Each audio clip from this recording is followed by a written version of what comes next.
Всем привет, вы на канале Пользы.нет, меня зовут Саня, и здесь только быстрые обзоры и долгие стримы. Сегодня, вопреки всему, несмотря ни на что, традиционно раз в полгода я делаю топ-10 смартфонов от топовых брендов. Как вы знаете, Xiaomi это уже сейчас топовый бренд. И нет, в этом обзоре не будет в топах K60, K60 Pro или Redmi K60E, допустим, вот этот. Там не будет, разумеется, никаких Гарри Поттеровских Redmi Note 12 Turbo. Почему?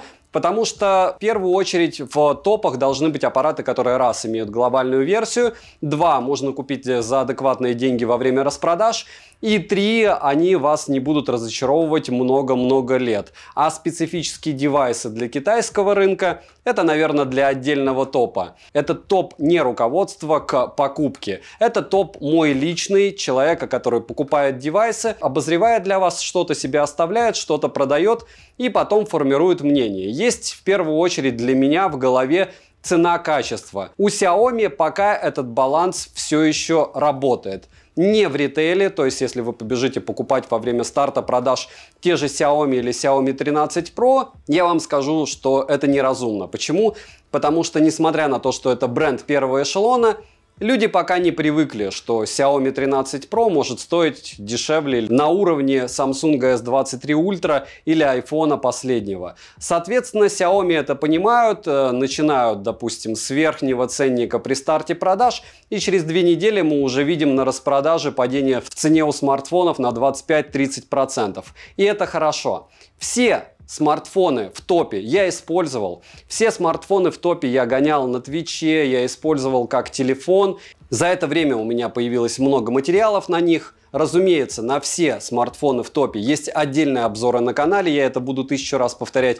Там есть примеры фото-видео, расширенные тесты. И самое главное и самое полезное для вас, это даже по большому счету не мой обзор, а это комментарии пользователей. Под каждым из этих обзоров вы можете посмотреть, в чем, по мнению людей, я был прав, не прав, что они для себя в этом смарте нашли, когда они его купили, купили ли они его и продали, есть какие-то минусы или нет. И поэтому, если вы хотите сформулировать полное мнение по поводу любого из устройств, разумеется, вы смотрите все обзоры, потом смотрите форумы, но их, напоминаю, тоже чистят, и потом смотрите комментарии под обзорами. Почему? Потому что все комментарии не удалишь, это раз, а два, большинство этим не занимается, потому что негативные или позитивные комментарии при любом раскладе разгоняют ролик. Не забудьте подписаться на канал с колоколом, не забудьте написать в комментах, что бы вы еще хотели увидеть на обзоры. Тайм-коды, разумеется, будут в описании, сможете перейти под любое место моего топа. Всем, кто оставит любой комментарий больше 5 слов, огромное спасибо, знайте, вы помогаете проекту, и напишите, какие бы вы топы еще хотели увидеть в 2023 году, потому что я их не делал уже 4 месяца, и в принципе идей накопилось много, так как обзоры у меня каждый день, и девайсов море.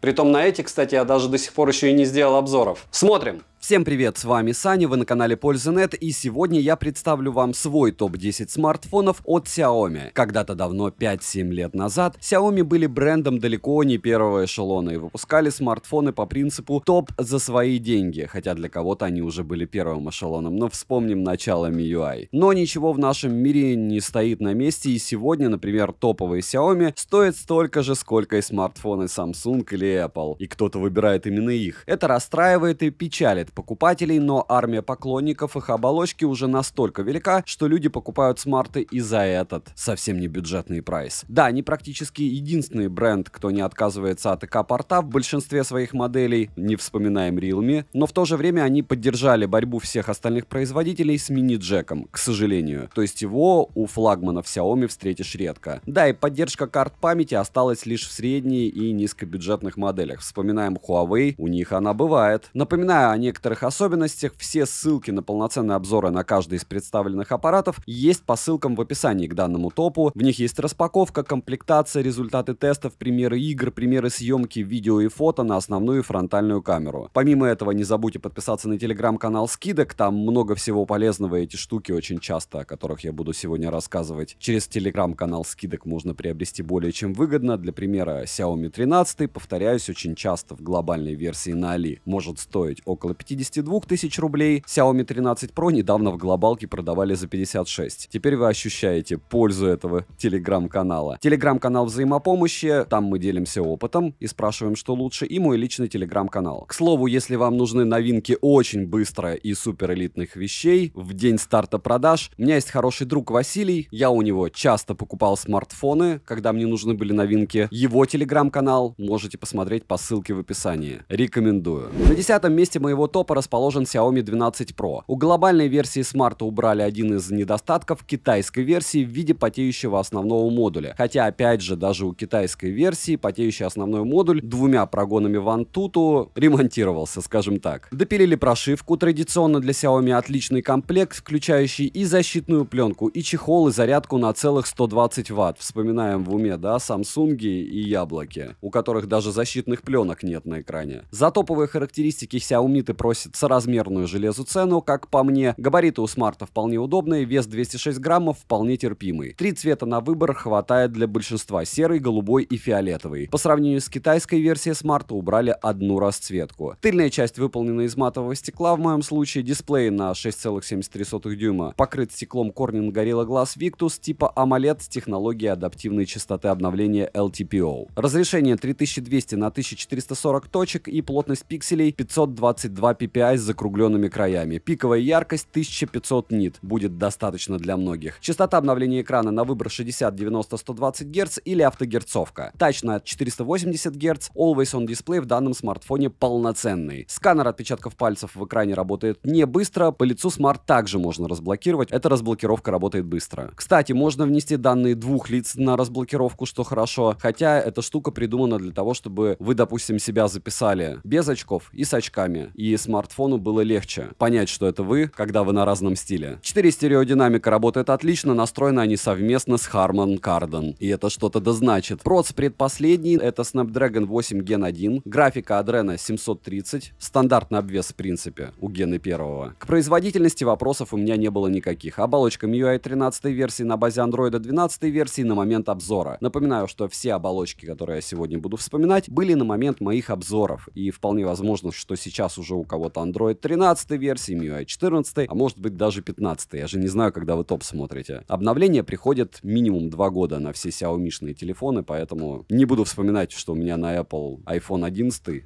сейчас в 2023 году прилетела последняя обнова. Сколько у них лет поддержки? Ладно, Xiaomi может быть когда-нибудь столько же будет поддерживать телефоны, не будем о грустном. Оперативная память LPDDR5 8 или 12 гигабайт на выбор. Встроенной памяти типа UFS 3.1 может быть 128 или 256 гигабайт. Предпоследняя версия Wi-Fi 6E, 5G сети, Band 7 и 20 есть у 4G сетей, опять же в глобальной версии. Bluetooth практически последний, но уже есть 5.4, здесь стоит 5.2, но в смартфонах я видел только 5.3. Есть возможность записывать разговоры, но собеседника при записи уведомят. NFC-модуль есть, GPS может работать с 5 видами спутниковых систем, что круто. Точность GPS в городе 3 метра, стандартная. Емкость аккумулятора 4600 мАч, и в PC-марке смарт показал 6 часов 38 минут работы при максимальной яркости и 120 Гц. Поразила скорость зарядки. От родного адаптера питания всего за 24 минуты смарт зарядился у меня полностью. Хотя, разумеется, они обещали быстрее, но это не важно. Также есть беспроводная зарядка на 50 Вт и реверсивная зарядка до 10 Вт. Основной блок камер с тыльной части состоит из 3 модулей и одной LED-вспышки. Основной модуль — это ширик на 50 мегапикселей с оптической цифровой стабилизацией. Также есть сверхширик на 50 мегапикселей с углом обзора в 115 градусов и телеобъектив на 50 мегапикселей. Видеокамеры пишут максимум 8К и 24 FPS, которые вряд ли вам понадобятся, и есть запись в самом распространенном среди блогеров в формате 4К 60 FPS, хотя большинство все равно, я понимаю, что будут снимать 1080p 60 FPS. Фронталка на 32 мегапикселя может снимать видео максимум в 1080p 60 FPS, и по мне, с одной стороны, это печально, с другой стороны, так они решили, так они захотели, а вам, как и мне, либо принимать это, либо нет. Ночная съемка меня особо порадовала. Вообще смартфон делает супер классные фотографии, и даже в стоке, как только он появился, он делал отличные видео. Посмотрите обязательно обзор, кого заинтересует этот аппарат. Плюс его можно посмотреть в любом магазине рядом с домом, их уже море, этих прошек. Минусы: нет мини-джека, нет поддержки карт памяти, нет защиты от влаги, экран водопад тоже отнесу к минусам. Нет DC-димминга, но в режиме разработчика есть вкладка устранения мерцания. Шим есть, хоть и не критичный. Тротлинг тест смарт проходит у меня плохо. неплохо. Возможно, с прошивками допилит, но пока так. Разъем USB Type-C версии 2.0 это плохо в топовом смартфоне компании. Хотя я знаю, что вы мне скажете: друг, у тебя есть Wi-Fi 6E, если у тебя Wi-Fi дома гигабитный, ты можешь спокойно выгружать в облако файлы и потом качать их себе. Либо по Wi-Fi вообще напрямую скидывать. Но мне нужен USB. Не всегда есть Wi-Fi. И не всегда есть возможность по Wi-Fi скинуть файлы. На мой взгляд, на данный момент именно он является довольно удачным приобретением, и если поймать его на распродаже, а в моем телеграм-канале, повторяюсь, периодически бывают промокоды или скидки, вы сможете ориентироваться, за какие деньги вы сможете приобрести данное устройство. Хотя все танцует, как всегда, от курса. В целом, вы получите очень достойный смарт, если приобретете эту штуку.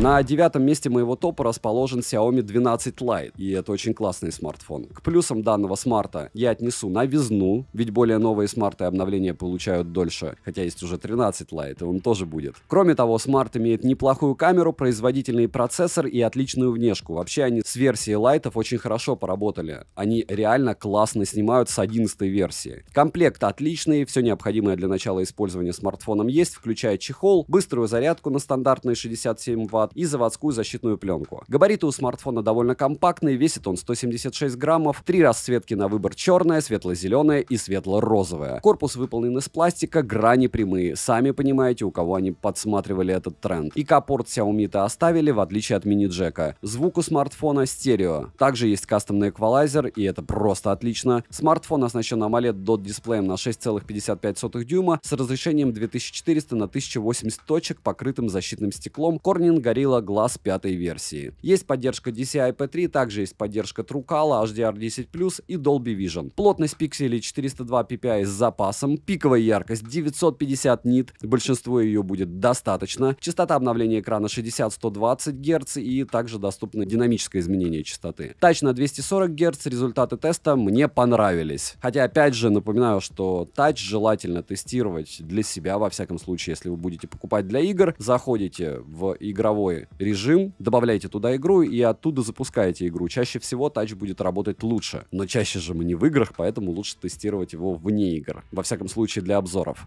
DC-димминг вшит, шим небольшой, автояркость работает корректно, сканер отпечатков пальцев в экране отрабатывает стабильные, но, по мне, медленно относительно флагманов, хотя, с другой стороны, не совсем медленно. Распознавание лица срабатывает даже под углом, и можно внести данные до 2 лиц. Экран приятный, цветопередача отличная, настроек под себя у смартфона много. Процессор Qualcomm Snapdragon 778G не самый удачный, но и не самый плохой. Конкуренты за эти деньги за этот процессор хотят намного больше, за смарты. Видеопроцессор Adreno 642L штатно. Оперативная память LPDDR4X на выбор доступна 6 или 8 гигабайт. Внутренняя память UFS 2.2 на выбор доступна 128 или 256 гигабайт. Есть поддержка Wi-Fi 6 серии, 5G сетей, для 4G есть 7 и 20 бенд, то есть все на борту, опять же в глобалке, так что жителям маленьких поселений беспокоиться о качестве связи не придется, и на рыбалку можно спокойно ехать. Связь смартфон ловит отлично, звучание у него хорошее. Есть запись разговоров в стоке, но с уведомлением о начале записи в глобальной версии. Если вы хотите без уведомления, вам нужна китайская. Также есть поддержка VO LTE, VO Wi-Fi, Bluetooth версии 5.2, NFC-модуль есть, так что с оплатой проблем не будет. GPS-модуль работает с 5 видами навигационных систем и показывает точность в городских условиях 3 метра, стандартно для Qualcomm. Аккумулятор имеет емкость 4300 мАч, PCMark показал он время работы 7 часов 3 минуты. На максимальной яркости при максимальной герцовке это немного, но и немало. Допустим, я недавно тестировал Meizu 20 новый, новинок на канале, разумеется, тоже море. Он показал всего 5 часов с копейками, чтобы вы понимали разницу. В 2 часа. По играм играть можно, но на настройках графики не выше средних, а тяжелые игрушки лучше на минималках. Родной зарядкой смарт заряжается полностью за 46 минут, что неплохо. Основной блок камер с тыльной части состоит из 3 модулей и двойной LED вспышки. Основной широкоугольный модуль на 108 мегапикселей, сверхширик на 8 мегапикселей с углом обзора 120 градусов и макромодуль на 2 мегапикселя. Видео смартфон пишет максимум в 4К 30 FPS. Есть цифровая стабилизация видео, которая неплохо отрабатывает. Напоминаю, обязательно, если кому интересна видеосъемка, смотрите, как это все дело YouTube рендерит и сжимает, потому что логично, что когда я примеры скидываю в проект, потом его рендерю, потом выгружаю на YouTube, идет несколько степеней сжатия. Плюс вы потребляете контент на своем экране со своими динамиками. Скажем так, это отдаленно показывает то, как смарт может снимать, но вы будете знать, как на YouTube ваши файлы будут выглядеть. Хотите видеть примеры фото и видео в несжатом виде, в мой личный телеграм-канал добавляйтесь, я туда скидываю после обзора мониторов примеры, будете смотреть на больших мониторах, откалиброванных, и сравнивать. Фронталка на 32 мегапикселя, и видео он может снимать в стандартных 1080p и 60 fps. Кстати, у смартфона есть два светодиода, встроенные во фронтальную часть экрана для подсветки лица во время ночной съемки. Фронталка также имеет автофокусировку и фокусировку с отслеживанием глаз. Минусы: нет мини-джека, нет направленного микрофона на основном блоке камер, нельзя запихать карту памяти, но этот тренд производители продавливают не первый год. Разъем USB Type-C версии 2.0, нет защиты от влаги, Always On Display обрезанный только на 10 секунд, ультразвуковой датчик приближения работает некорректно, нет оптической стабилизации у основной камеры, нет 60 fps для 4К для основного модуля камеры. Резюмирую, довольно компактный по нынешним меркам смартфон с неплохой производительностью, возможностью автофокуса на фронтальной камере, но большей части потенциальных покупателей этих характеристик хватает за глаза. Смарт довольно свежий и относительно компактных размеров. На рынке таких немного, так что своего владельца данная модель точно найдет. 8-е место моего топа занимает Xiaomi 11 Ultra. Это же совсем старый смартфон, скажете вы. Да, он не совсем свежий, но он до сих пор имеет запас по мощности, у него великолепные камеры для фото, есть полноценная защита от влаги IP68, у него есть дополнительный экран на задней крышке и довольно приятный ценник. Притом ценник у него во время низкого курса, я покупал его, получается, после где-то 8 месяцев старта продаж прошлым летом. Курс был очень выгоден, как и многие мои подписчики, по 34 тысячи рублей. А согласитесь, флагман с великолепной съемкой за такие деньги, это очень даже выгодно. Плюс, разумеется, их накупило перекупов, накупили люди, и сейчас на вторичном рынке и БУ, и новых аппаратов очень много. Я не скажу, что от этого телефона я был в безумной радости, но это первый флагман от Xiaomi, который я могу полноценно назвать прямо флагманом. Да, на старте продаж этот смартфон стоил больше 100 тысяч рублей. Зарядку комплектную у него из комплекта убрали. Подражали лидерам рынка в виде Apple и Samsung. Размеры у смартфона довольно большие, весит он 238 граммов, это немало. Две расцветки на выбор в продаже, это черная и белая, алюминиевая рамка и тыльная керамическая задняя крышка выглядят стильно и футуристично, и К-порт в наличии, за что спасибо. Стереодинамики есть, настроены они совместно с Harman Kardon. Звук приличный, но не топовый, как по мне. Супер AMOLED дисплей имеет размер 6,81 дюйма с разрешением 3200 на 1440 пикселей. Он защищен стеклом Corning Gorilla Glass Victus, имеет поддержку DCI-P3, HDR10+, True Color, плотность пикселей 515 ppi, яркость экрана 900 нит, частота обновления экрана 60-120 Гц или автогерцовка. Тач на 480 Гц не похож на указанные цифры, по моему мнению. Я встречал куда лучшие тач. DC-диминг есть и шим в пределах нормы, с этим проблем нет. Автояркость работает корректно, датчик освещения не подводил. Полноценный Always On дисплей на борту, разумеется. Сканер отпечатков пальцев в экране расположен на удобной высоте, но работает он не особо быстро. Распознавание лица срабатывает хорошо даже под углом. Одна из фишек данного смартфона — это сенсорный мини-дисплей в районе основного блока камер. Его можно настроить под себя, выставить отображаемые элементы, установить стиль, надпись, даже анимацию. С него можно отвечать на вызовы и даже использовать как дисплей для съемки селфи. Причем не только фото, но и видео. Это безумно удобно. Процессор Qualcomm Snapdragon 888 не лучший, во всяком случае, по оптимизации и по теплоотведению, но какой есть. На какой-то момент он был флагманским. Графический процессор Adreno 660, стандартный обвес, оболочка MIUI 13 на базе Android 12 версии на момент издания моего обзора. Оперативная память LPDDR5, на выбор доступно 8 или 12 гигабайт. Внутренняя память UFS 3.1 и на выбор доступно 256 или 512. И напоминаю, что есть уже UFS 4.0, и она всегда практически в 2 раза быстрее, чем UFS 3.1, и для девайсов это, конечно, разница является космосом. Смарт понимает Wi-Fi 6E версии, 5G сети, а также 4G, в которых есть 7 и 20 бенд. Смарт ловит связь отлично, проблем не было никаких. Датчик приближения работает не совсем хорошо по мне. Запись разговоров в стоке есть, без уведомления собеседника, так как у меня была на обзоре китайская версия смарта. Вибромотор приятный, Bluetooth версии 5.2, NFC-модуль на борту, проблем с оплатой смартфоном не будет. GPS-модуль поддерживает работу с 4 различными спутниковыми системами и имеет точность 3 метра. Емкость аккумулятора 5000 мАч, и в PC-марке Smart показал время автономной работы в 6 часов 22 минуты. Немного по сравнению с соседями по топу. При нагрузках в играх, например, Smart грелся и снижал яркость экрана. Полноценный обзор, повторяюсь, есть на канале, по ссылке в описании и на лайв-канале. Smart поддерживает быструю зарядку на 67 Вт, беспроводную зарядку на 67 Вт и реверсивную на 10 Вт. От родной зарядки полностью он у меня заряжался за 1 час 4 минуты, совсем не быстро. Результаты тестов смотрите в отдельном обзоре. Я стандартно гоняю в 3D-марке, Geekbench, PC-марке. Кому надо, сейчас поставит поставит на паузу, увидит, а так в целом смарт отработал неплохо. По камерам. Основной блок камер состоит из 3 модулей и двухцветной LED-вспышки. Основной сенсор от Samsung на 50 мегапикселей с оптической стабилизацией. Сверхширик на 48 мегапикселей с углом обзора в 128 градусов и телеобъектив на 48 мегапикселей пятикратным оптическим зумом, 10-кратным гибридным и 120-кратным цифровым зумом. Хотя, повторяю, что все эти 100-120-кратные цифровые зумы, они абсолютно бесконечно бесполезны, по моему мнению, только если поиграться. Есть лазерный автофокус, ультраночная съемка и аудиозум. Запись видео максимум доступна в 8К 24 FPS, в 4К смарт может снимать видео в 60 FPS. Стандартная стабилизация есть в 4К и 60 FPS и в 8К 24 FPS. Замедленная съемка доступна только 1080p и 1920 FPS, что совсем даже неплохо. Фронтальный модуль на 20 мегапикселей может снимать видео максимум в 1080p 60 FPS, что на флагманские смартфоны не совсем тянет, но что есть, то есть. Он неплохо снимает, но далеко не топово. На фронталку. Микрофоны при видеосъемке отрабатывают плохо, на момент, во всяком случае, того, когда я тестировал. Фотографии получаются великолепные, как и видео днем, а вот ночью не все так радужно и не все так однозначно. Минусы, конечно же, разумеется, имеются. Расскажу про них все. У смарта нет поддержки карт памяти, как вы уже поняли, нет мини-джека, разъем USB Type-C древней версии 2.0, что нереальный фейл для флагмана, как по мне. Яркость смартфон сбрасывает при играх от перегрева, микрофоны ведут себя не лучшим образом при съемке. Датчик приближения работает некорректно, яркости дисплея некоторым может не хватать. Резюмируя, смарт позиционировался как флагман, но флагманского у него по факту было немного. Но если посмотреть на его цену сегодня, то это хороший средняк с его качеством съемки фото и видео, вторым дисплеем и отдельными фишками. Он много кому может зайти. Я понимаю людей, которые с ним ходят, плюс он выглядит неплохо. Он как минимум необычно выглядит и своих сегодняшних денег однозначно стоит. На 7-м месте моего топа красуется Xiaomi 12T. Плюсом данного смартфона я отнесу плоский дисплей без закруглений, как я люблю. У него неплохая фронталка, мощная комплектная зарядка на 120 Вт, разрешение экрана с запасом по плотности пикселей, довольно мощный процессор и стабильная запись видео в 4К 30 FPS. Комплект стандартный для Xiaomi, есть все, включая чехол, зарядку и пленку на экране. Слот на 2 сим-карты прорезинен, габариты у смарта стандартные, весит он 207 граммов. В продаже есть 3 варианта расцветки, это черный, серый и синий. Корпус пластиковый, слегка маркий, звук у смартфона полноценное стерео. Есть сертификация HiRes Audio, HiRes Audio Wireless, есть TK-порт, что хорошо. AMOLED DOT дисплей имеет размер 6,67 дюйма, нестандартное разрешение 2712 на 1220 пикселей. Защищен он стеклом Corning Gorilla Glass 5 версии, поддержка DCI-P3, HDR10+,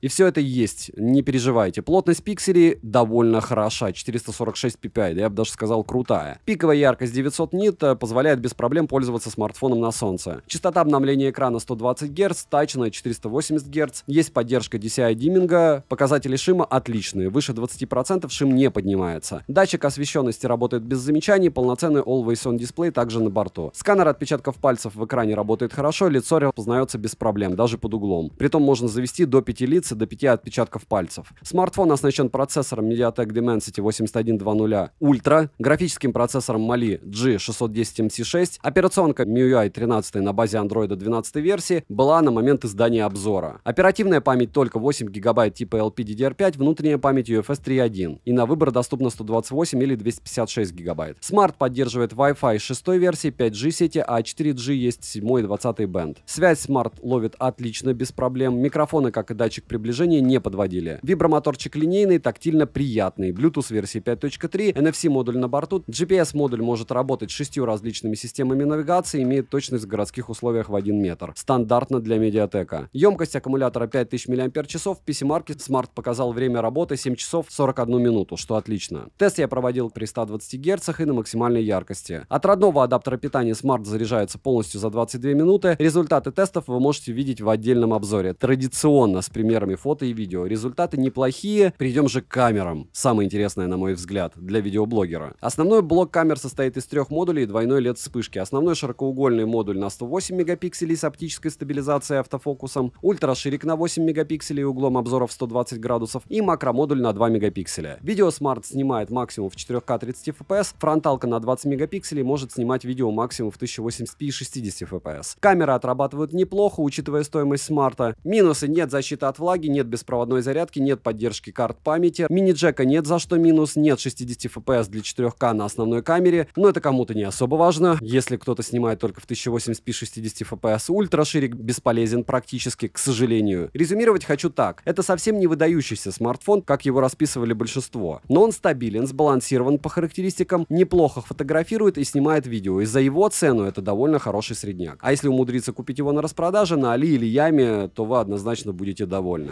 На шестом месте моего топа сегодня красуется Xiaomi 13 Lite. Он же Civi 2 в китайской версии. Да-да-да, сначала Xiaomi обкатывают все это дело в китайских версиях, потом называют по-другому и продают на Global дороже на 50%, просто с глобальной прошивкой и немного больше бендов. Плюсом данной модели отнесу его компактные размеры, приличные фото на основную камеру, светодиодную подсветку у фронтальных камер. Да-да, Xiaomi сделали два фронтальных модуля камер. Также у смарта отличный дисплей без шима с частотой обновления в 120 Гц, великолепная внешность, и при этом он имеет достаточно недостатков, к сожалению. И да, на старте продаж его цена была просто шикарна, а вот сейчас к нему довольно много претензий за нынешнюю цену, потому что за эти деньги у него есть много конкурентов. Комплект стандартный для Xiaomi, есть все необходимое, лоток для сим-карт, кстати, гибридный, так что можно при необходимости установить карту памяти. Компактные габариты и вес 171 грамм, совсем немного по меркам 23 года. Компактный блок питания на 67 Вт также присутствует. И если вы не фанат Xiaomi, примерно в тех же граммах, на 5 граммов больше, весит Oppo Reno 9 Pro. Ctrl-C, Ctrl-V такой же аппарат от Realme, от бренда BBK, потому что в BBK у нас входит OnePlus, Realme, iQOO, Vivo и Oppo. И так как они конкурируют, есть более-менее аналогичные аппараты, притом я вам скажу, что Oppo в данном случае стоит намного больше, так что в этом смысле Xiaomi выигрывает, если мы будем сравнивать данные аппараты.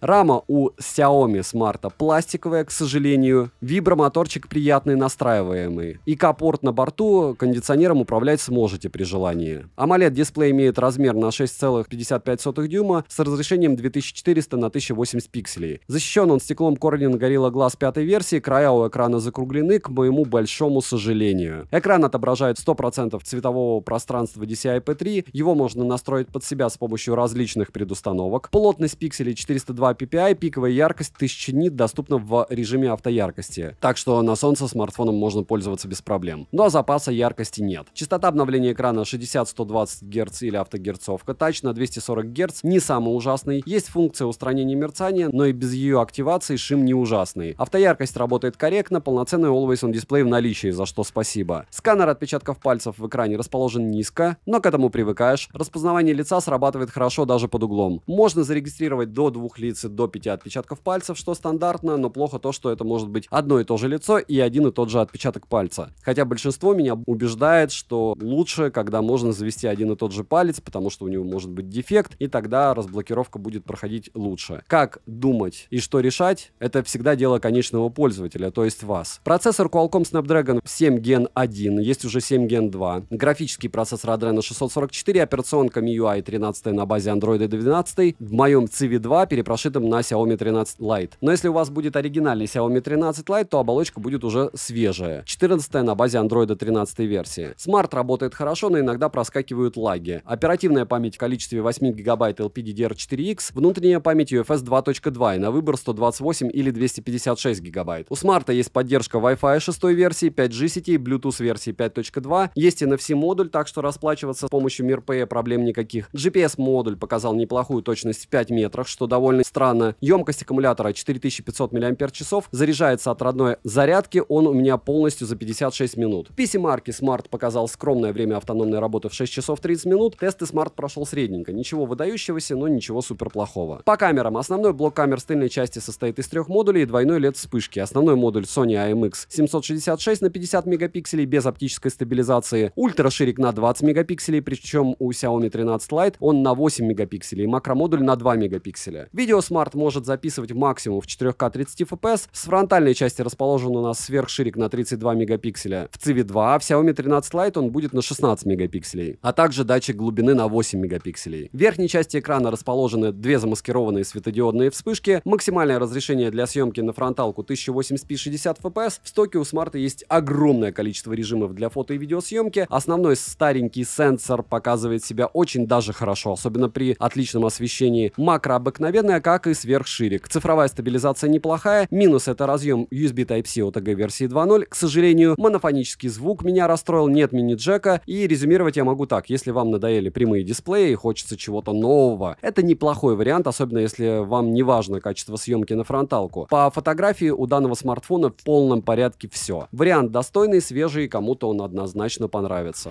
На пятом месте сегодняшнего топа находится Xiaomi 12s Ultra. К слову, кто не подписался на канал, не забудьте подписаться, написать комментарий больше 5 слов. Знайте, вы этим очень поможете проекту. К основным плюсам данного смартфона отнесу наличие влагозащиты IP68 и отличные камеры. Комплект хороший, есть защитная пленка, чехол, блок питания. Габариты смарта довольно большие, весит смарт 228 граммов, что довольно много даже в 2023 году. Две расцветки на выбор, черная и серая. Тыльная часть смартфона сделана из эко-кожи, рамки алюминиевые. Есть ИК-порт, кому-то он может понадобиться, лично я в повседневной эксплуатации им не пользуюсь. Два динамика с поддержкой Dolby Atmos дают хороший, но не флагманский стереозвук. AMOLED LTPO изогнутый дисплей имеет размер 6,7 дюйма, разрешение 3200 на 1440 точек. Покрыт он стеклом защитным Corning Gorilla Glass Victus, есть поддержка HDR10+, и технологией MEMC. Плотность пикселей космос 525 ppi, всем ее хватит с головой. Пиковая яркость 1500 нит, на солнце ее всем хватит однозначно. Частота обновления экрана 60-90 Гц и 120 или автогерцовка. Тач минимальный, 240 Гц, странно для флагмана, правда? Шим есть, но не максимальный. Always on Display полноценный, сканер отпечатков пальцев в экране работает хорошо. Распознавание лиц срабатывает даже под углом, внести можно биометрические данные до 2 лиц. Подбородок у экрана минимальный, процессор Qualcomm Snapdragon 8 Plus Gen 1, графический процессор Adreno 730, оболочка MIUI 13 на базе Android 12 версии, оперативная память LPDDR5, на выбор есть 8 или 12 гигабайт. И не удивляйтесь, сейчас много смартфонов с 16 гигабайтами оперативы, а еще выходит с 24. Кто бы подумал 10 лет назад, да, что у нас будут смарты на 8, 12, 16 и 24 гигабайта оперативной памяти. Внутренняя память UFS 3.1, напоминаю, что есть уже 4.0, и на выбор доступно 256 или 512 гигабайт. Есть поддержка Wi-Fi 6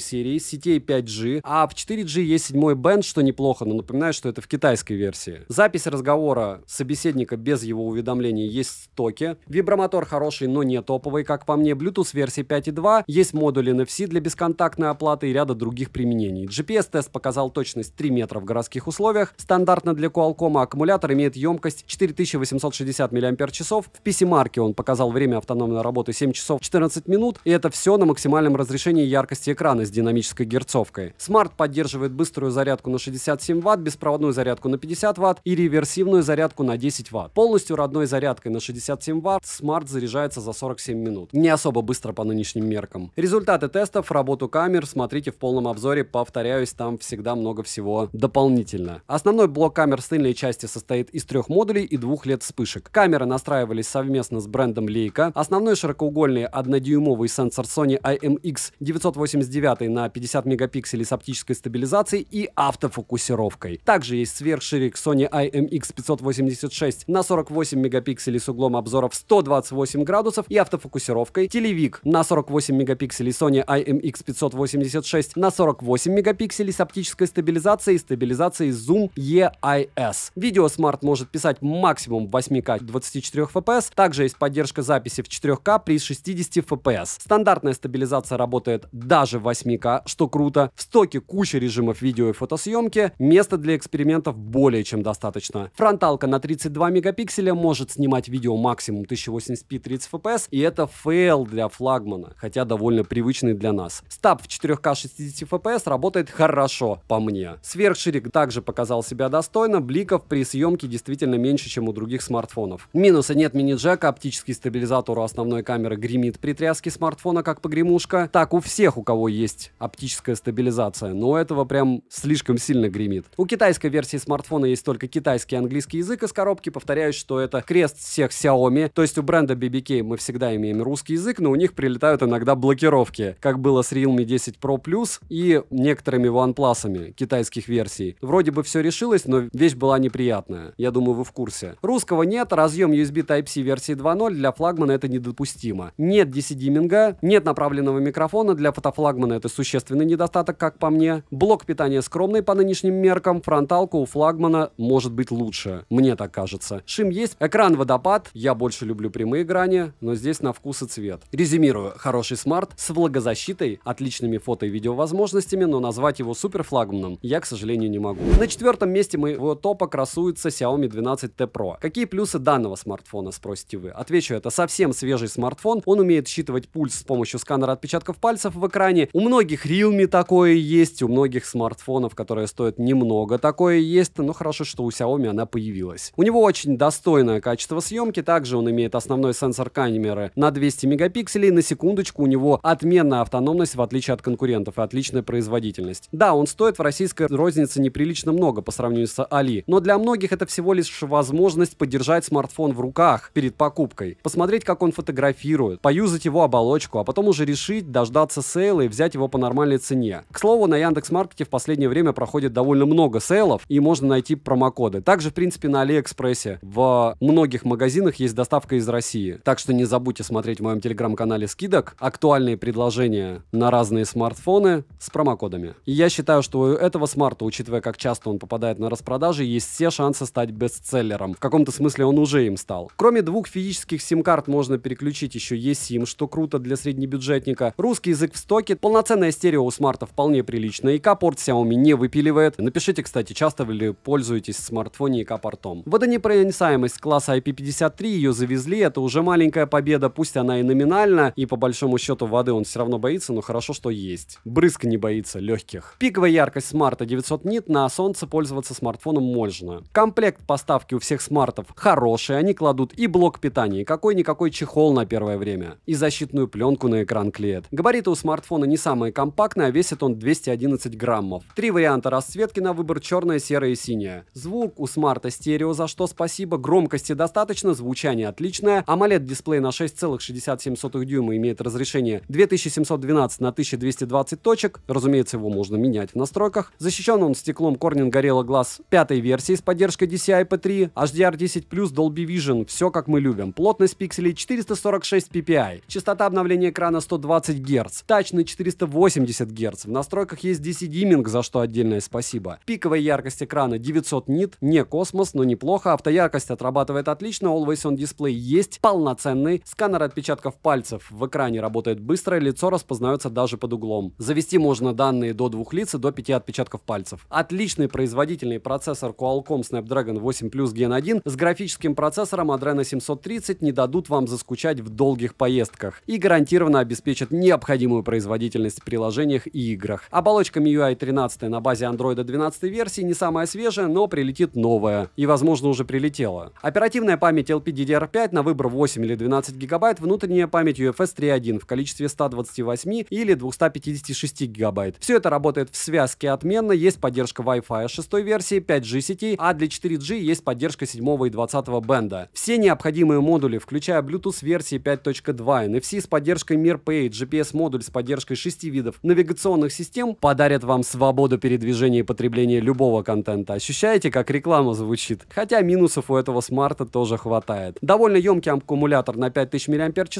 и быстрое время зарядки в 21 минуту штатным блоком питания на 120 Вт является, по мне, неплохим подспорьем в современном быстро меняющемся мире. В PC-марке показал время автономной работы у меня 7 часов 37 минут на максимальной яркости экрана при 120 Гц. В играх смарт появил себя хорошо, кстати. Все результаты тестов доступны в отдельном обзоре, как примеры фото и видео. Основной блок камер с тыльной части состоит из 3 сенсоров и двойной LED-вспышки. Основной широкоугольный модуль на 200 мегапикселей с оптостабом и автофокусировкой, ультраширик на 8 мегапикселей с углом обзора в 120 градусов и макромодуль на 2 мегапикселя. Видео с основного модуля смарт пишет максимум 8К 24 FPS, прямо как флагманские Samsung. Но стоит он совсем не как они. Есть запись видео в 4К 60 FPS, а множество режимов в стоке могут осуществить задуманное любителям фотосъемки. Фронталка на 20 мегапикселей может снимать видео максимум в 1080p 60 FPS, как всегда, к сожалению, но качество съемки довольно хорошее. Минусы я вам озвучу, даже не сомневайтесь. У этого смарта нет полноценной защиты от влаги. Вдруг кто-то купается со смартом, либо часто катает на море, либо ходит к бассейну. Здесь с ним будет опасно. У смарта нет беспроводной зарядки, мини-джека тоже нет, процессор тротлит в тестах, разъем USB Type-C версии 2.0, к сожалению, я не имею влияния на производителей, так бы всех заставил заставил ставить версию 3.1 или 3.0. Отсутствие телефото-модуля также может отпугнуть кого-то от покупки, нет поддержки карт памяти, но при всех этих недостатках у него отличный прямой, яркий и четкий экран, довольно мощная начинка, которой смело хватит на 2 года активного использования, и фото и видео возможности у этого аппарата очень достойные. Итоговые возможности смарта поражают, и если вы сможете урвать его по цене во время распродаж, повторяюсь, что лучше всего заходить в мою или чью-то еще телегу, вбивать название смартфона и смотреть, за какие деньги во время сейлов они продаются, то это однозначно отличный вариант. Настоятельно рекомендую посмотреть его в магазине и решить для себя. На третьем месте расположен Xiaomi Mi Mix Fold 2. Это единственный в данном топе представитель складных смартфонов, и это его главная фишка. А еще это самый тонкий смартфон-книжка на момент издания обзора с работающими Google сервисами, с доработанными под раскладной смартфон программным обеспечением от Xiaomi, хотя не идеальным. У него продуманная для этих размеров эргономика, упаковка и комплект поставки просто шикарные. На внешнем экране наклеена защитная пленка, также есть блок питания на 67 Вт и чехол на смартфон, и мини-бампер на внешний экран, и даже переходник с Type-C на мини-джек. Вот это забота о клиентах. Весит смарт 262 грамма, немало, но при его размере раскладывающегося экрана это немного, как по мне. В продаже есть серая и золотая расцветка смарта, тыльная часть выполнена из стекла, а рамка алюминиевая. Одной рукой его раскрыть можно без проблем, что хорошо. У смартфона есть кнопка питания со встроенным сканером отпечатков пальцев, что немного удивляет, учитывая стоимость смарта, но зато сканер отрабатывает без проблем. Звук у смарта стерео, настроен он совместно с Harman Kardon, он вполне хорош, но по мне слегка не хватает низких частот. Вибромоторчик неплохой, силу вибрации можно настроить. Есть ИК-порт, смарт оснащен двумя дисплеями, внутренний ECO OLED LTPO без поляризации на 8,2 дюйма с разрешением 2160 на 1914 точек, со сверхпрочным стеклом UTG и соотношением экрана 4 к 3,55. Пиковая яркость 1300 нит, ее хватает для использования на солнце. Плотность пикселей 360 ppi, рамки у основного дисплея есть, но не слишком большие. Внешний экран типа AMOLED E5 размером 6,56 дюйма, разрешением 2520 на 1080 точек. Защищен он стеклом Corning Gorilla Glass Victus, есть поддержка DCI-P3, пиковая яркость 1400 нит, у обоих экранов есть поддержка HDR10+, и частота обновления экрана 60-120 Гц или автогерцовка. Тест на частоту дискретизации касания можете посмотреть в отдельном обзоре по ссылке в описании. Как по мне, он не особо хороший. Шим есть и у внутреннего экрана на средних значениях яркости, он слишком большой, но не всем эти значения важны, как я понимаю. Полноценный Always On дисплей на борту, автояркость работает корректно. Многозадачность на внутреннем и большом экране реализована не самым лучшим образом, как по мне. Разблокировка отпечатком пальцев в кнопке питания срабатывает хорошо, по лицу смарт разблокируется также без проблем. Но камера есть только у внешнего экрана, так что разблокировать внутренний экран можно либо отпечатком пальцев, либо стандартными способами. Можно внести данные до 2 лиц, причем одно и то же лицо можно завести 2 раза. Процессор установлен Qualcomm Snapdragon 8 Plus Gen 1, графический процессор Adreno 730. Интерфейс MIUI Fold 14 на базе Android 13 версии. Оперативная память LPDDR5 есть в версии только с 12 гигабайтами. Внутренняя память UFS 3.1 и на выбор доступна 256, 512 гигабайт или 1 терабайт. Есть поддержка Wi-Fi 6E, 5G сетей, а 4G есть 7 и 20 бенд. Bluetooth версии 5.2, NFC модуль на борту, скачиваем MRP и платим. GPS показывает в городских условиях точность 3 метра, стандартно для Qualcomm. Смарт имеет аккумулятор на 4500 мАч,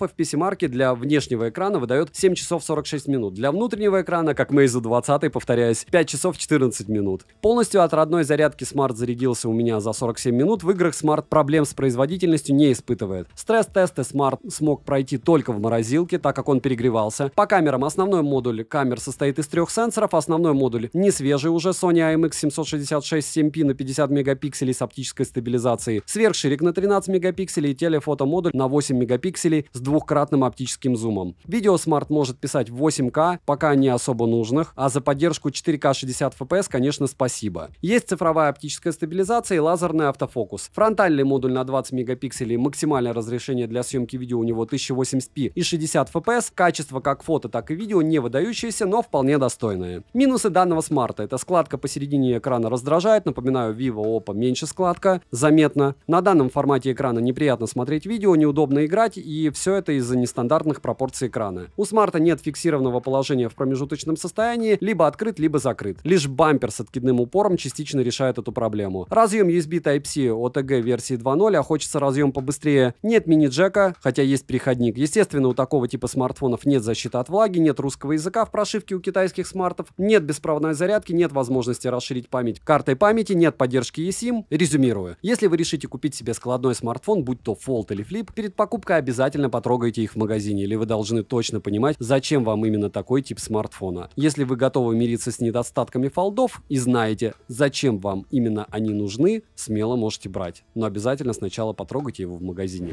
На второе место сегодняшнего топа я поставил Xiaomi 13 Pro. Новиночка. К плюсам данного смартфона я отнесу великолепный экран с отличной яркостью в 1900 нит, разумеется, пиковой. Естественно, поддержкой 120 Гц экрана, отличной автономностью, защиту от влаги IP68, закругленный экран, что даже я не очень расстроен этим фактом, и отличное качество съемки. Также смарт великолепно показывает себя в играх и совсем не снижает яркость экрана. Комплект хороший, и блок питания на 120 Вт положили, и чехол на первое время. Смарт имеет стандартные для его размеров экрана габариты и весит 229 граммов. Целых 4 расцветки на выбор: черная, белая, зеленая и синяя. Тыльная часть смарта моей версии выполнена из керамики, но есть варианты с эко-кожей. Стереодинамики дают отличное громкое звучание, есть ИК-порт. Смарт оснащен AMOLED E6 LTPO дисплеем на 6,72 дюйма. Дисплей имеет разрешение 3200 на 1440 пикселей, максимальная плотность пикселей 525 ppi, но вы можете менять разрешение. Экран защищен стеклом Corning Gorilla Glass Victus, имеет цветовой охват 100% DCI-P3, поддерживает HDR10+, Dolby Vision, HLG. Пиковая яркость экрана 1900 нит, просто космические цифры. Частота обновления экрана 60 Гц, 120 и автогерцовка. Шим есть, средний по силе, даже в этом топе есть смартфоны с меньшим шимом. Автояркость работает отлично, Always On дисплей на борту полноценный, сканер отпечатков пальцев в экране работает хорошо, но мне кажется странным, что он срабатывает, если приложить палец с целлофановым пакетом. Кому-то будет все равно, но мне такая безопасность не особо нравится, хотя смотря как смотреть. Распознавание лица срабатывает даже под углом, а в маске срабатывает через раз. Внести можно данные до 2 лиц и до 5 отпечатков пальцев. Процессор установлен Qualcomm Snapdragon 8 Plus Gen 2, графический процессор Adreno 740, также установлен чип Surge G1 and P1. Операционная система MIUI 14 на базе Android 13 версии на момент моего обзора уже установлена. Русского языка в моей версии нет, это версия для китайского рынка, а в глобалке все, разумеется, будет. Оперативная память LPDDR5X на выбор доступна 8 или 12 гигабайт. Внутренняя память UFS 4.0 и доступна 128, 256 или 512. Но по отзывам покупателей самая быстрая память стоит только в версии с 12 гигабайтами. Смарт поддерживает Wi-Fi 6E версии, есть уже 7-я. 5G сети, большинству не особо нужные. Для 4G есть только 7-й бенд. У китайской версии, у глобалки, разумеется, 7 и 20. Связь смарт ловит отлично, без замечаний Bluetooth версии 5.3, NFC-модуль есть, с оплатой смартфоном проблем не будет. GPS-модуль имеет точность 3 метра, стандартно для Qualcomm. Отдельно хочу отметить, что спутники определяются мега быстро. Аккумулятор емкостью 4820 мАч, и в PC-марке показал он время автономной работы 7 часов 41 минуту. Естественно, на максимальной яркости дисплея 120 Гц. Смарт поддерживает технологию беспроводной зарядки MIFC версии 2.0, Quick Charge версии 4+, и Power Delivery версии 3.0. Также есть беспроводная зарядка на 50 Вт и реверсивная на 10 Вт. Заряжается полностью смартфон за 26 минут, довольно быстро. Результаты синтетических тестов, время автономной работы в играх, примеры фото и видео, снятые на смартфон, есть, разумеется, в отдельном обзоре, плюс исходники я скидывал в свою личную телегу. Напоминаю. Основной блок камер с тыльной части состоит из 3 сенсоров и двойной LED вспышки. Над камерами Sony работала вместе с Leica, к сожалению или счастью. Основной сенсор Sony IMX989 на 50 мегапикселей с оптической стабилизацией, сверхширик на 50 мегапикселей с углом обзора в 115 градусов и телеобъектив на 50 мегапикселей с оптической стабилизацией. Видео Smart может писать максимум в 8К 24 FPS, также есть запись в 4К и 60 FPS. Оптическая и цифровая стабилизация на борту, работают они неплохо. В стоке у Smart просто море режимов, настроек под различные сценарии съемки. Фронтальный модуль на 32 мегапикселя может снимать видео максимум в 1080p 30 FPS. Я считаю, что такое разрешение — это позор для флагмана. Фото получаются хорошими на основной модуле, а на ультраширик даже при хорошем освещении бывают шумы. Минусы есть, к сожалению. В китайской версии смарта, который у меня был на руках, нет поддержки 20-го бенда, нет мини-джека. В моделях с разным количеством оперативки установили разные типы памяти, так что я бы мог порекомендовать покупать версию с максимальным количеством оперативы и внутренней памяти. У смарта нет направленного микрофона, как по мне это фейл, кому-то будет все равно. Нет поддержки карт памяти, разъем USB Type-C версии 2.0, что неприятно как минимум. Система безопасности безопасности меня, по крайней мере, беспокоит. Прошивка после начала продаж все еще имеет недостатки и требует доработки. Но это у всех производителей так. Резюмирую, у смарта самый мощный и стабильный процессор, достойная основная камера, быстрая память, и для экосистемы Xiaomi это почти идеальный смарт, не считая китайской версии. Но в глобалке сколько он будет стоить, никто пока не знает. Поэтому лишь второе место. На первом месте моего топа расположили Xiaomi 13. Плюсом данной модели я отнесу компактные размеры, отличный производительный процессор, космические цифры в Storage-тесте в Antutu, неплохую, но не топовую съемку, и он максимально комфортен для игр. Комплект стандартен для Xiaomi, есть и силиконовый чехол, и блок питания на 67 Вт, и защитная пленка на экране. Весит смарт 189 граммов, и это при компактных размерах. Не так и много. 4 расцветки на выбор: черная, белая, зеленая и голубая. Тыльная часть выполнена из стекла, а в голубой расцветке тыльная часть выполнена из эко-кожи. Рамка алюминиевая, звук у смарта стерео, причем неплохое. Есть сертификация Harris Audio Wireless, Dolby Atmos, есть предустановки аудио и кастомный эквалайзер, за что спасибо. ИК-порт есть, за это отдельное спасибо. Есть защита от влаги класса IP68, что радует. OLED-дисплей имеет размер 6,36 дюйма, разрешение 2400 на 1080 точек с поддержкой Dolby Vision. HDR10+ тоже. Плотность пикселей 414 ppi, пиковая яркость 1900 нит. Просто великолепно. На солнце разглядывать ничего не придется. Частота обновления экрана 60 Гц, 120 и автовыбор. Хочу отметить, кстати, что я делал как на китайскую версию данного смартфона, так и на глобалку обзор. И они допилили этот смарт, притом конкретно. Именно поэтому он на первом месте. Впервые у Xiaomi я вижу, что они допилили все, что мне в нем не нравилось. Понятно, они не сделали там дырку, не появился мини-джек, но все остальное они молодцы. Тач на 240 Гц, есть поддержка DC-диминга, шим есть, но совсем небольшой. Автояркость отрабатывает корректно, Always On Display полноценный на борту. Сканер отпечатков пальцев в экране работает хорошо, но в смарт можно завести несколько отпечатков одного и того же пальца. Это меня совсем не радует. Вы об этом уже знаете, вас, может быть, это радует, напишите. Распознавание лица срабатывает даже под углом, можно завести до 2 лиц, что хорошо, но нехорошо, что можно завести 2 одинаковых лица. Персонализировать экран под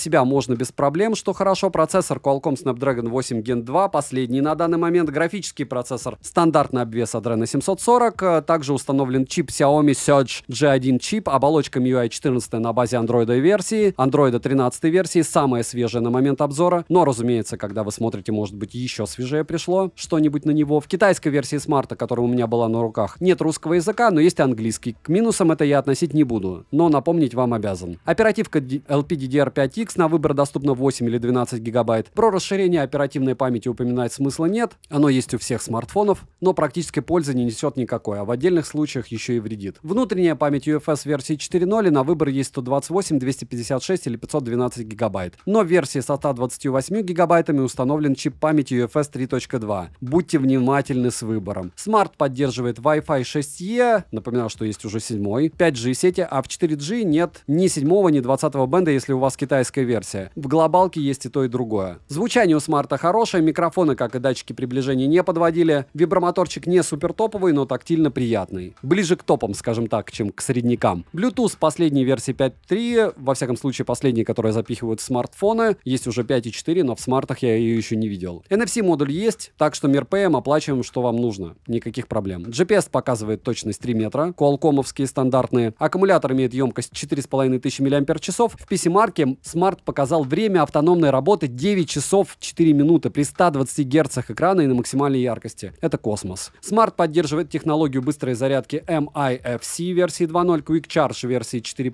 Power Delivery версии 3.0. Есть также беспроводная зарядка на 50 Вт и реверсивная на 10 Вт. Быстрая зарядка родным блоком питания дала время полной зарядки в 44 минуты, не совсем быстро. В играх смарт не перегревался, но топовых результатов не показал, наверное, дабы избежать перегрева. Основной блок камер с тыльной части состоит из 3 модулей и двойной LED вспышки. Над камерами Sony работали совместно с Leica, основной модуль Sony на 50 мегапикселей с Hyper OIS стабилизацией. Также есть сверхширик на 12 мегапикселей и телевик на 10 мегапикселей. Видео смарт может писать максимум 8К 24 FPS, есть запись 4К 60 FPS, есть цифровая стабилизация, оптический и цифровой зум. В стоке доступно очень много различных режимов, фильтров и функций. Фронталка на 32 мегапикселя может снимать видео максимум. К сожалению, в 1080p 30 FPS, хотя и неплохо, но все равно нет 4К. Ночные фото на основной модуль получаются без шумов, отлично отличного качества. Минусы: нет направленного микрофона, нет мини-джека, корпус очень марки, разъем USB Type-C OTG версии 2.0, так что скидывать видео с него на компьютер будет очень долго, если это будет не по Wi-Fi, либо вы не выгрузите в облако и потом на комп. Поддержки карт памяти нет возможности записывать видео в 4К на фронталку, в китайской версии нет русского языка и части бендов. Резюмировать хотелось бы так: это самый сбалансированный смарт от Xiaomi. И когда я смотрел презентацию, я ее проводил, к слову, на основном канале, можете посмотреть, мой обзор презентации уже набрал 100 тысяч просмотров, я был крайне недоволен, в первую очередь ценой, но потом они стали адекватнее, и на Али стабильная распродажа этого смарта, как в глобалке, так и в китайской версии. Но не путаем, Global Version — это глобальная версия, с Global ROM, потому что в Global ROM будет глобальная прошивка, но китайская вилка, и не будет бендов. В глобальной версии Global Version у вас будет и нормальная вилка, и все бенды. Смарт довольно компактный, при этом производительный, он хорошо снимает, за исключением возможности фронталки, и он универсальный, как по мне. Воды не боится, самое главное. Наконец-то в топы от Xiaomi официально завезли защиту от влаги, беспроводную и реверсивную зарядку, и он не имеет каких-то сверхвыдающихся преимуществ. Но он очень сбалансирован и стабилен. Даже при том, что я не являюсь фанатом MIUI, мне данный смарт очень зашел. И по совокупности всех характеристик данный смарт однозначно является моим фаворитом и заслуженно занимает первое место сегодняшнего топа. Какие еще топы хотите, пишите в комментариях. Надеюсь, что данный обзор был вам полезен. Повторяю, что на все это есть у меня отдельные обзоры, есть отдельные обзоры на лайв-канале на эти девайсы. Все они являются в каком-то смысле топами за свои деньги, все равно. От меня всем этим девайсам да. На Mi 13 Ultra, разумеется, обзор скоро будет, но пока он сырой. Подождем, как его допилят. Скоро обзор на Meizu 20, IQOO 11 Pro, еще много всего интересного. Подписывайтесь на телеграм-канал Взаимопомощи, мой личный телеграм-канал. Добра и удачи вам, дорогие друзья!